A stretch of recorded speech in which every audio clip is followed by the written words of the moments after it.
Hello, this is Mr. S in Environmental Science class, and this PowerPoint is 2.4, Tolerance and Limiting Factors.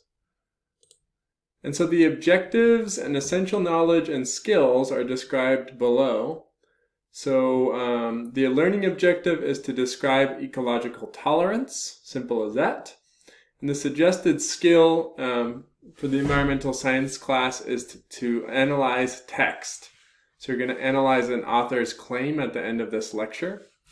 And the essential knowledge is that ecological tolerance refers to the range of conditions such as temperature, salinity, flow rate, and sunlight that an organism can endure before injury or death results.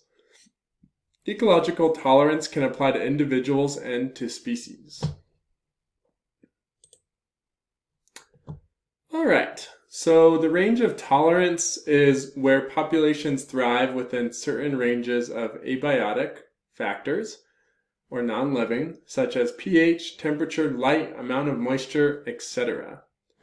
So we're going to look at graphs like this a few times, but you have the zone of intolerance where no species can live, zone of stress where a few species can live, and then the abundant range.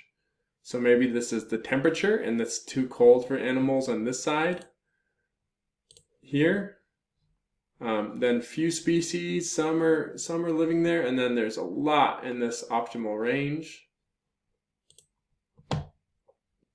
So the ecological range of tolerance is the range of conditions such as temperature, salinity, pH, or sunlight that an organism can endure before injury or death results. Species and individual organisms both have a range of tolerance for all the different environmental conditions of their habitat. So, for example, salmon have a basic range of tolerance for temperature from 6 degrees to 22 degrees Celsius. But some individual salmon have adaptations that give them a range of tolerance that is outside of the basic range for the species. So if you look at this graph, you'll see that this is the temperature gradient getting to be really hot and 30 and moving their way up. And these are different species of salmon. So you can see that different species are they're subspecies, okay? So they are adapted to different climates.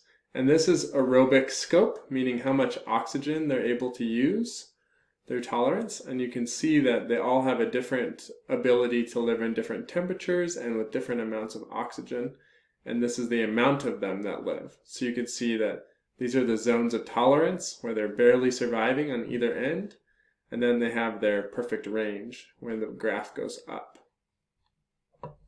And so due to genetic diversity, different species have different tolerance, right? This is genetic diversity. They each have different genes that allow them to live in these different conditions. And that makes the population as a whole more resistant to changes such as climate change when they have a lot of genetic diversity within the larger salmon populations. By the way, make sure you're following along in your notes, in your guided notes, and filling them out and processing it.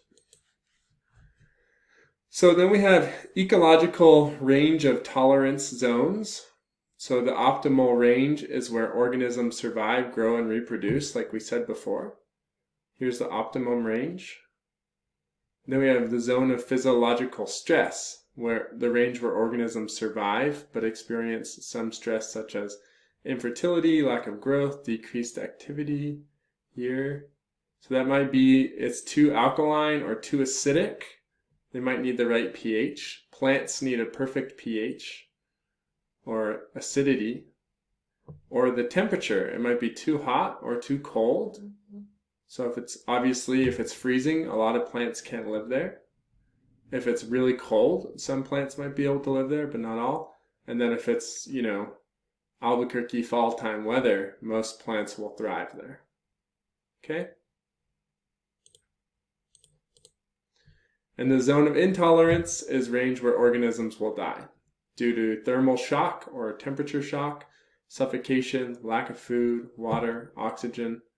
And so when you're writing about this in your AP or environmental science exams, you don't just want to say they died, right? You want to say they died due to a lack of oxygen or food, and you need to name the stressor and be really specific about it. So here's another example of trout, right? In temperature. They can't live when it's too hot, they can't live when it's too cold. A few exist on the edges of that, and then a lot exist in the optimal range here of temperature. So limiting factors, the environmental factor that is most often in short supply. So even if all the other factors are optimum, it's the one that most likely regulates the population growth. So some example of important limiting factors are soil, and that's often nutrients, right? So we've talked about nitrogen, phosphorus, and potassium, and that's why these testing kits, these soil testing kits, are so popular, because you can see what nutrients you would need to fertilize your plants with, and that also relates to pH or acidity. In the open ocean, there's nitrogen, silica, and iron, and sometimes dissolved oxygen. Those are important characteristics. In freshwater lakes and rivers, phosphorus might be really important for what can survive and how much oxygen can exist there. And then in bays and estuaries where the river is flowing into the ocean, it's salinity, or how salty the water is. So we all learned that how much of an effect salt water has on beans and how beans germinate, right? And so this is a big limiting factor in oceanic and bays and estuary ecosystems.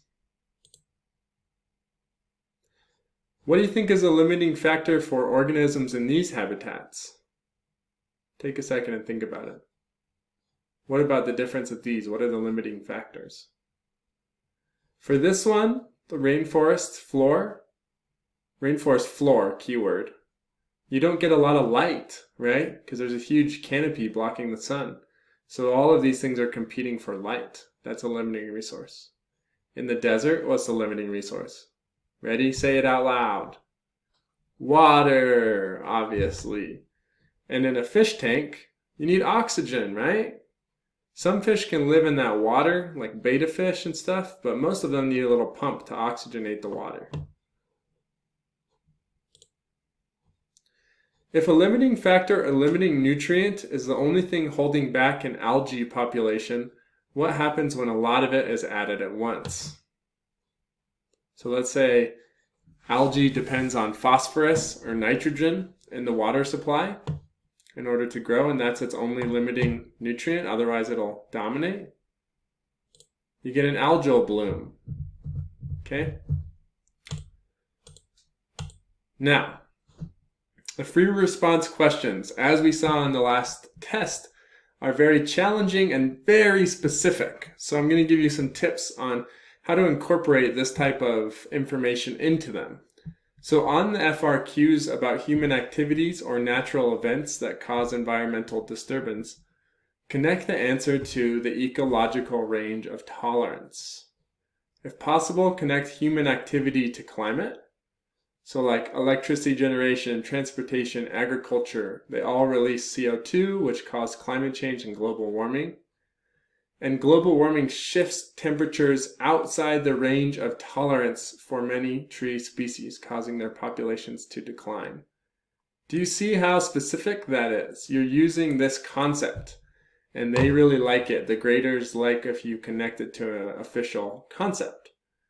So try to review this and come back to it so that when you come to these FRQs, you can say, global warming causes a shifts temperature outside the range of tolerance for many tree species. Or, global warming warms the ocean, shifting temperatures outside the range of tolerance for many fish species, causing die-offs. Or, as you all learned, irrigation techniques push plants outside the range of tolerance for salinity. That's right. Also, Try to connect a shift in a range of tolerance to a specific physiological stress or physical stress. For example, suffocation, thermal shock, lack of water, food, nutrients, oxygen. So for example, global warming warms the ocean, shifting temperature outside the range of tolerance for many fish species. Since global warming increases ocean temperature and warm water holds less oxygen, fish may suffocate due to lack of oxygen. See how we use the range of tolerance? And finally, the global warm can increase droughts. With increased droughts, rainfall patterns may shift outside the range of tolerance for many plant species. Without enough rainfall, these species may suffer population decline as their roots are unable to absorb enough water from the soil. So instead of saying it's too dry, you can't just say things so vaguely in this class. You want to say, relate it to a physiological change on a gradient of tolerance. Be as specific as you can. The plants are pushed beyond their range of tolerance. There we go. So this is in your packet, and so what I want you to do to practice an FRQ skill is to read this text, and you're going to identify the author's main claim here, and this claim should be something that you can actually test, okay? Something that you could put against a hypothesis. Okay, that's all for 2.4. If you have any questions, send me a message and make sure that you're working on those note worksheets. Thank you.